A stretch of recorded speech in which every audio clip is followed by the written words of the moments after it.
Mga besh, after nating magpunta sa doktor, tayo ay mamili ng pagkain. Bumili tayo ng isang mansanas. Ayan. Pwede na isang mansanas. Pag Christmas lang tayo nakakatikim nito eh. Pero today, special, tayo ay kumain ng kapon.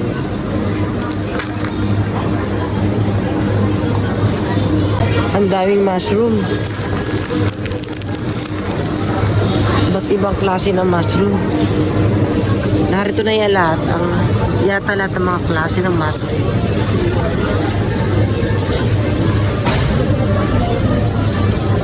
Masarap ang isyabu-shabu.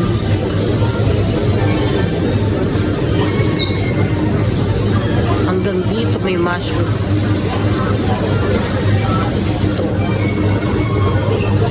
Shiitake. May puting-puti pang mushroom.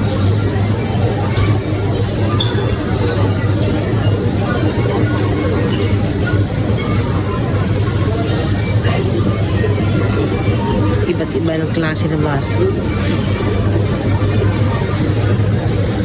Ito, first time na ako nakakita ng ganitong mushroom. At ginawang salad ng mushroom. At ginawang burong mushroom.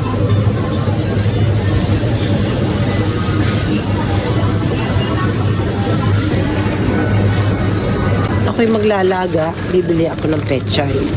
Ang pechay, 158. Masarap sa nilaga ang pechay. At ito, ang sibuyas na mura. 138. May mahaba, may maiksi. Dito na lang tayo sa maiksi. Maglalaga ako ng baka. Walang magandang baka, yung may litid. Spare ribs na lang ang aking ilalaga. 688 yen. Nako, talaga ang tataas na ng mga bilihin. Ito yung biskotso. Alam niyo ba, tignan niyo naman itong biskotso na to. Super cute. Tignan naman yun ang presyo. 298 yen.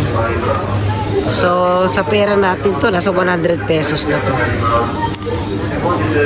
Okay lang, minsan-minsan, sasaw mo sa kape. This is very, very, very, very masarap. So, bili na tayo ng ganito. Ang puto, ibang klase din. Meron pa siyang parang nut sa loob.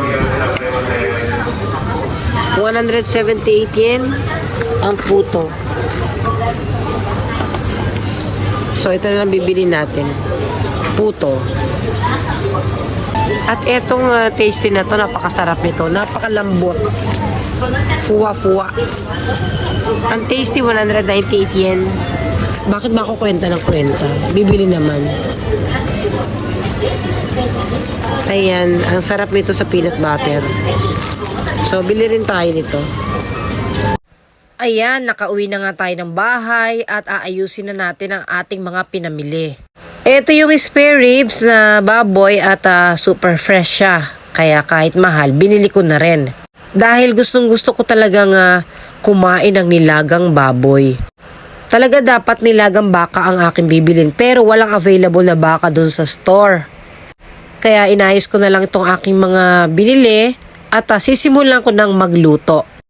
Kahit mahal ang mga gulay ay kailangan natin kumain kaya lalagyan na lang natin siya ng sangkatutak na pechay para masarap ang ating nilagang spare rib.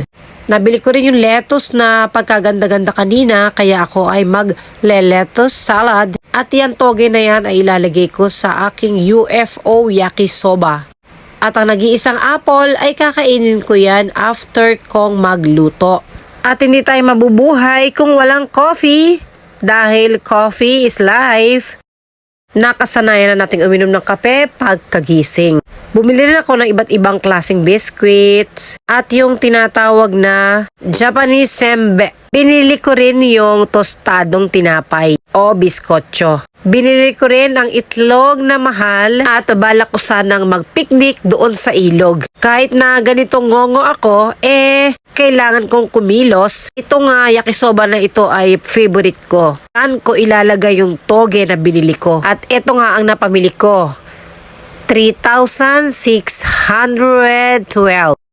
Sa peso, i-convert natin 1,300 pesos. So, ilang araw ko rin naman pagkain ito kaya okay lang. Tipid-tipid rin na lang natin ang ulam para medyo makaabot tayo dun sa budget. Kaya nga tayo nagtatrabaho para makakain tayo ng masarap. At habang nag-prepare ay kausap po ang aking panganay na si May. I love you, May! Salamat sa panonood. Please like, follow, and share. Thanks for watching. Bye!